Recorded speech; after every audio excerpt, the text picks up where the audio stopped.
सत्ता की आड़ लेकर कभी गुंडई का साम्राज्य चलाने वाला बरेली का बाहुबली हिस्ट्री शीटर सुरेश प्रधान अब की बार ढंग से कानून के निशाने पर आ गया है। कटरी की जमीनों पर कब्जे को लेकर खून खराबा कर उसने सीधे सीधे उस योगी सरकार को चुनौती दे दी है, जिसमें अपराधियों पर पुलिस की बंदूकें नहीं गरजती हैं, बल्कि गुंडे मवालियों की अवैध जागीरों पर भी बुलडोजर दहाड़ते हैं। अपराधी से नेता बने सुरेश प्रधान की करतूतें बरेली में तैनात रह चुके डीजीपी डीएस चौहान भी जानते हैं। ऐसे में बरेली से लेकर लखनऊ तक ऑपरेशन सुरेश प्रधान पर काम शुरू होने की खबर है। पुलिस सूत्रों का कहना है कि कटरी में सिख फार्मरों की लाशें बिछाने के बाद अब हिस्ट्री शीटर सुरेश प्रधान कानून से ज्यादा नहीं बच पाएगा।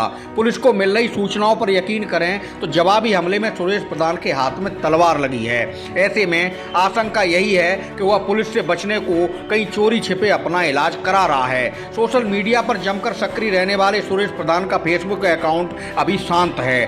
फेसबुक पर बदायूं के सपा नेताओं के साथ उसके फोटो समाजवादी पार्टी में उसकी गहरी पकड़ की गवाही साफ साफ दे रहे हैं। सुरेश प्रधान का एक पुराना फोटो रक्षा मंत्री राजनाथ सिंह के साथ वाला भी सोशल मीडिया पर वायरल हो रहा है। इस बारे में भाजपा नेताओं का कहना है कि उसका भाजपा से कभी कोई संबंध नहीं रहा है।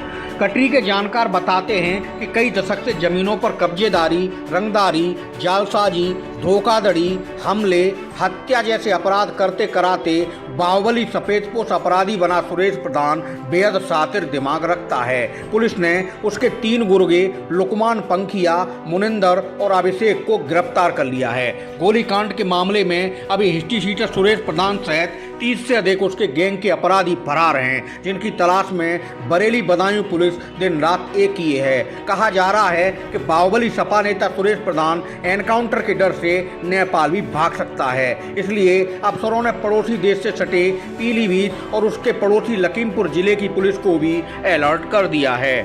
सुरेश प्रधान गिरफ्तारी से बचने को अपना भेष भी बदल सकता है, इसलिए उसके कई फोटो जुटाकर पुलिस की हर तरह से खोजबीन में जुटी है। पुलिस एक्शन शुरू होते ही बरेली से बदायूं और शाहजहांपुर तक सुरेश प्रधान के गुर्गे भूमिगत हो लिए हैं। गोलीकांड की छानबीन में पुलिस के सामने यह सनसनीखेज जानकारी भी आई है कि कटरी में विरोधियों पर हमले करने कराने में हिस्ट्री शीटर सुरेश प्रधान पंखी अपराधियों का जमकर इस्तेमाल करता था। बरेली बदायूं में घुमंतू माने जाने वाले पंखी अपराधी हमेशा से पुलिस की चुनौती रहे हैं। 2 दिन पहले रामगंगा की कटरी में हुए खून खराबे में मारा गया गुल मोहम्मद उर्फ गोलू पंखिया हमेशा साई की तरह सुरेश प्रधान के साथ रहता था और उसका पक्का राजदार भी माना जाता था।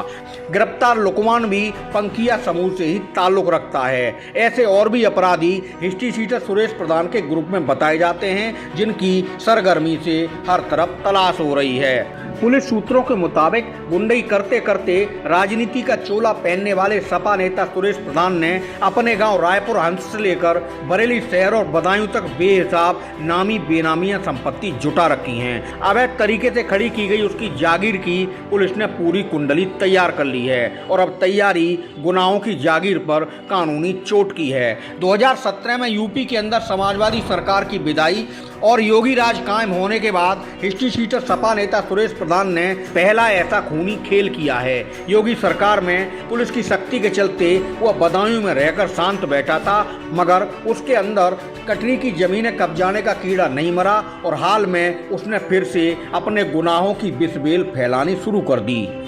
पंजाब से आकर बरेली की कटरी में अपना फार्म बनाने वाले सरदार परमवीर सिंह से उसकी तनातनी हो गई और उसका नतीजा 2 दिन पहले 3 लोगों की हत्या के रूप में सामने आया है। सुरेश प्रधान पक्ष के हमले में मारे गए देवेंद्र सिंह पंजाब में होशियारपुर और दूसरे परविंदर सिंह पंजाब में फतेहगढ़ साहब जिले के रहने वाले थे। पोस्टमार्टम में दोनों की गोलियां लगने से मौत की पुष्टि हुई है। पुलिस ने सुरेश प्रधान के उस स्टीमर को पहले ही बरामद कर लिया है, जिसमें सवार होकर हथियारबंद हमला रामगंगा नदी पार कर गन्ने की फसल काट रहे सिख फार्मर पक्ष के लोगों के पास पहुंचे थे और उन पर अंधाधुंध गोलियां चलाई थी। फार्मर पक्ष ने भी जान बचाने को हमलावरों से मुचेटा लिया था, जिसमें सुरेश प्रधान का साथी गोलू पंखिया मारा गया था। बरेली में रामगंगा नदी के आसपास बसे गांवों के लोग बताते हैं कि बाहुबली सुरेश प्रधान हमेशा से गरीबों का दुश्मन रहा है। अपने गांव रायपुर हंस में उसने गरीब दलितों की जमीनों पर भी अवैध कब्जे कर लिए। सुरेश प्रधान के गुनाहों की फाइल नए सिरे से खोलते ही पुलिस के साथ बरेली प्रशासन भी हरकत में आ गया है। दूसरे दिन डीएम बरेली शिवाकांत द्विवेदी ने प्रशासनिक अमले के साथ रामगंगा की कटरी में पहुंचकर सिख फार्मरों से घटना की जानकारी ली। डीएम ने पीड़ित परिवारों को आरोपियों पर कठोर कार्रवाई का भरोसा दिया है। इस बीच प्रशासन ने गोविंदपुर गांव के आसपास सुरक्षा कारणों से पीएसी भी तैनात करा दी है। पुलिस और प्रशासनिक सूत्रों से मिल रही जानकारी के मुताबिक कटरी में हुए 13 हत्याकांड के बाद से फरार चल रहे हिस्ट्री सीटर सपा नेता सुरेश प्रधान की संपत्तियों का ब्यौरा जुटाया जा रहा है। उसकी अवैध संपत्तियों पर जल्द ही बुलडोजर गरजता देखा जा सकता है।